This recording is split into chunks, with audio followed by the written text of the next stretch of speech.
What's up, guys? How's your jetpack taking off? It's C Camp here, and finally I get to the off-season video for my team with the Indiana Pacers. As you saw, LeBron wins the MVP and John Wall winning the Rookie of the Year. There's my guy Marcus Thornton. Kind of upset that he did that, but Defensive Player of the Year, my man Roy Hibbert. So I'm gonna talk about once again something to the topic of this off-season video. I believe was very productive, and I haven't lost too many key components, and I added some new ones, so I was pretty happy with that. Surprisingly, seeing Kobe Bryant in the second All-NBA team, kind of surprised by that, but maybe as he ages more and more, he will not be in the first team, but I didn't think it'd be this year. As you see, Roy Hibbert, my player in the defensive first team, and Dwayne Wade at guard, Wesley Johnson, Josh Smith, and Gerald. So the second team. And here's the rookies and the second rookies. Not really surprising there with John Wall at the first. So here are the playoffs, as you were all expecting. We're going to simulate, but sadly, I let the Heat win the NBA playoffs, and I am not happy with that because LeBron scores 58 points in the game 6. So not too surprising there, but I was kind of upset though, as here are the playoff averages. LeBron winning the MVP of the playoffs. And here are some of the players retiring: Shaquille O'Neal, Jason Kidd, Grant Hill, and the retiring coaches, Rick Edelman, and the two inductees to the Hall of Fame, Jason Kidd and Shaquille. So right now we're going to see how my players have developed over time. Right now you see a lot of players that have their ratings back up to where they normally were. That is mostly because, especially Darrell Ray with a 77, but nobody really improved. So I'm definitely now watching this White House visit, as I soon realize I can't really sign any staff because it's not needed. And I see a team player, except I would like to accept Roy Hibbert, just because if I need him to be part of a trade, which could happen. So as we go into the free agents, you see Chauncey, Vince, and Nene already declining their offers, and same with Andre Miller. So I'm going to try to go after those guys. And I'm going to try to re-sign Carl Landry, but he puts me down and says, I want to test some free agency. A little upset by that, but I'm going to try to get Luke Richard back. And I get him back. So he will be on this team as of now. So Ike Diogu, I'm not really sure I need him on my team, so I go ahead and waive Ike. So we are done with the expired players as I go to my draft lottery. Sadly to all, I told you I had a draft pick because of how badly I was, but didn't tell you this. I had the Suns pick, and the Suns turned out to be a very talented team in this league, so I will not be in the lottery. As you see, some early teams such as Utah, Memphis, and the Bulls get the lottery pick. So you see some teams early not getting what I was expecting. As you see, I am the 23rd pick with the Indiana Pacers, and not going to be doing this pre-draft workout as we head to the NBA draft right here. The Bulls, with the first pick, take Kyrie Irving.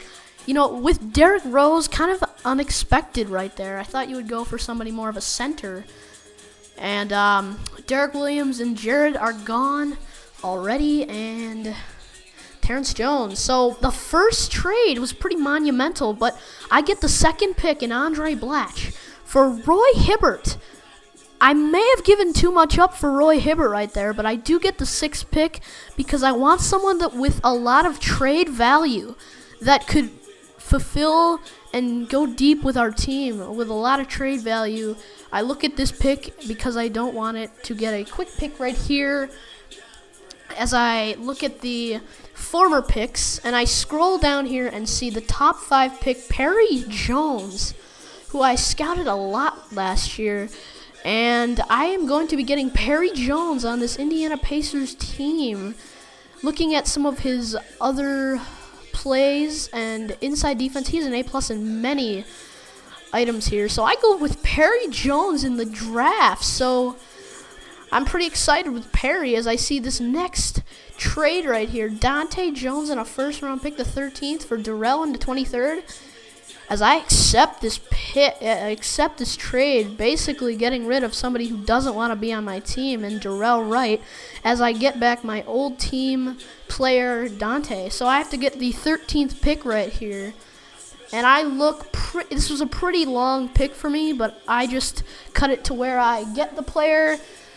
And I do scroll down a little bit more to see if there's anybody in need. And I basically wanted a shooting guard, small forward, and I find one here in Tyler Honeycutt. I did not really go through much of his play-by-play in-game status, but I could have gotten Kawhi Leonard or Josh Selby. Any of those guys would have been pretty good. But as a lottery pick, and the 13th pick in the NBA draft goes to Tyler Honeycutt. So I am pretty excited for that player to come along on our team as we are done with the draft. Now I have to sign some rookies pretty quickly here. Perry Jones will be a prospect because we have Andre Blatch playing the power forward position right now, but in the next couple games, maybe couple weeks, I'm not sure, Perry Jones will hopefully become a starter in the next year, and I make him the prospect as I make Tyler Honeycutt a role player. So heading into free agency here, while I'm doing it, I find Samuel Dalembert. The reason I couldn't get any of those top players, folks, is because I had to get, for some reason, somebody with a low trade or a low salary, mostly because I have a very low cap space. So I see if I can get Samuel, and I can't. So he doesn't want to stay on our team. So I try to go after Carl Landry, and I offer him that. Carl Landry did not want to stay on our team, but I do offer him some money right there as I'm going through this and seeing if there's any more good players. And I advance past the period. So I do only get Carl Landry in the free agency. A pretty not monumental, but a pretty good pickup there to get him back on this team to fill the center position.